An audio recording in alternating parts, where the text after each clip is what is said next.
If you don't know what K-pop Demon Hunters is, you might be living under a rock because it's the #1 animated movie on Netflix, and the music from the movie has been top of the charts on almost all streaming services. So if you don't know, let me fill you in real quick.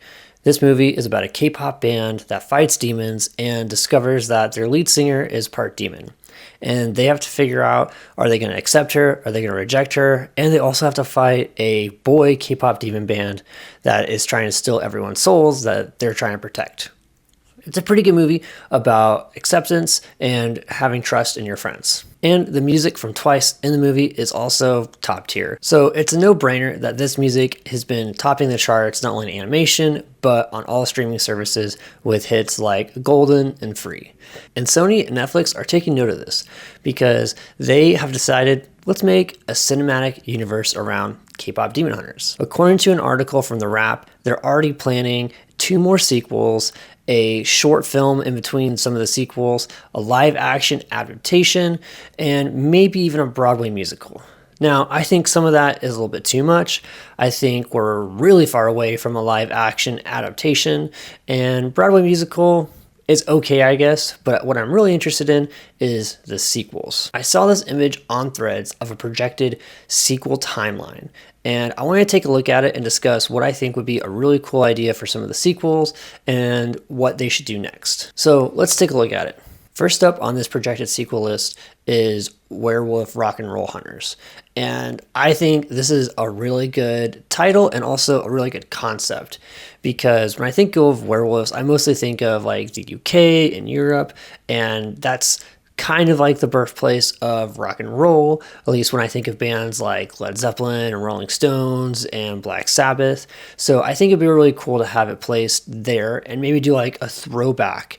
Like, it doesn't have to take place in modern day. We could do a throwback and say it's all taking place in the 70s or so on. In K-pop Demon Hunters, they did show brief montage of some of the previous hunters, and that was kind of interesting and also raises a point that I think is unique, that everyone in those hunter groups were just fighting demons. And so I think it's easy to say there's other groups fighting other monsters, and they're using other genres to do so. Now, in K-pop Demon Hunters, we did see that different genres are being used to fight demons in the past, and just K-pop's the current one that they're using. But the group that has continuously been fighting demons and been passing down from generation to generation has always been fighting demons. So I think it'll be fun and unique to be able to say there's other groups fighting other monsters, and I think rock and roll kind of has a birthplace per se in the UK and in Europe, so having werewolves there I think would be pretty appropriate. But it kind of clashes with one of the next movies that they've projected or have thought of, which is Vampire Blues Hunters, because the birthplace of blues is in the south of the United States. And blues happens before rock and roll comes out. Like, blues leads to rock and roll's creation. So maybe they'll do a flashback of that. Or maybe they'll say, blues hasn't been super popular in a while, and there's been more and more vampires, but now it's making a big comeback. They could do plenty of things with this, and I think they could get some really cool artists like Black Keys or Jack White to come in and be part of that creative team when it comes to blues for this movie. But I don't know if vampires is the best one for blues, but I would say demons, but they've already got demons with the K-pop group, so I think vampires is a good one. Maybe there's some room to change the monster and the vampire blues hunter concept. And then the last one that they have on this list is Mummy Metal Hunters, which is interesting because if we're thinking of metal, I don't really associate metal with, like, I don't know, mummies. It's not something I would really like pair the two together. It sounds good because of the alliteration, but I just don't know. I think there's a different genre or different monster we can maybe pair it with, but it will be interesting to see how they're going to try and take those two concepts and bring them together. Maybe there could be something about like, oh yeah, you have to shred your guitar super hard so that the mummy's bandages shred and they die or whatever.